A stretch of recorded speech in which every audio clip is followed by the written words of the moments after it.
अस्सलाम वालेकुम भाइयों। जिन भाइयों ने चैनल अभी तक सब्सक्राइब नहीं किया है वो सब्सक्राइब कर ले और घंटे का निशान दबाए।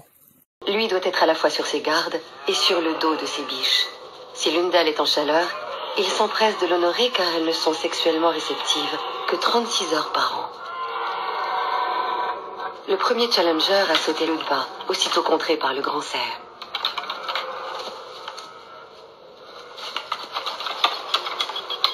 Deux bêtes de 150 à 200 kilos jetées l'une contre l'autre dans un combat rituel. À vrai dire, ces combats sont assez rares. Les cerfs ont plutôt recours à des postures et des mimiques dissuasives qui permettent de couper court à l'affrontement. Nous sommes au moment le plus intense du brame. La plupart des biches sont en chaleur et les mâles au comble de l'excitation. Ils ont au bout des andouillés des zones érogènes, d'où cette frénésie qui les pousse à frotter leur bois sur le sol.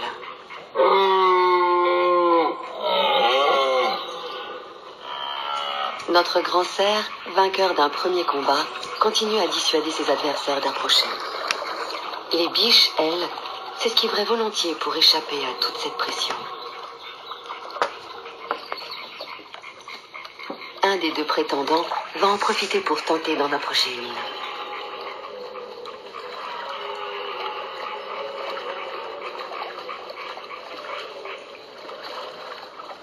Le mâle qui domine la harde l'a repéré.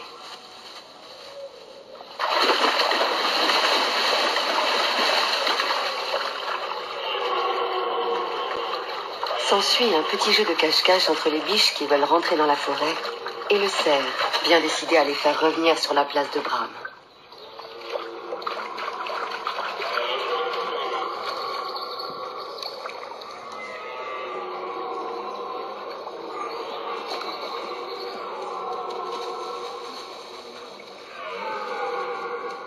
Il a fini par avoir gain de cause. Toute sa harde est réunie et l'adversaire évincé.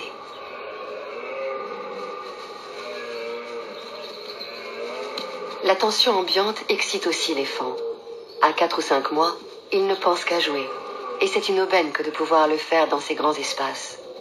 Sitôt le brame terminé, ils regagneront avec leur mère le labyrinthe de la forêt. Sur son domaine peuplé d'animaux aussi libres qu'en pleine nature, François Ier pouvait assouvir sa passion pour la chasse. Il lui fallait aussi une demeure digne de servir son pouvoir.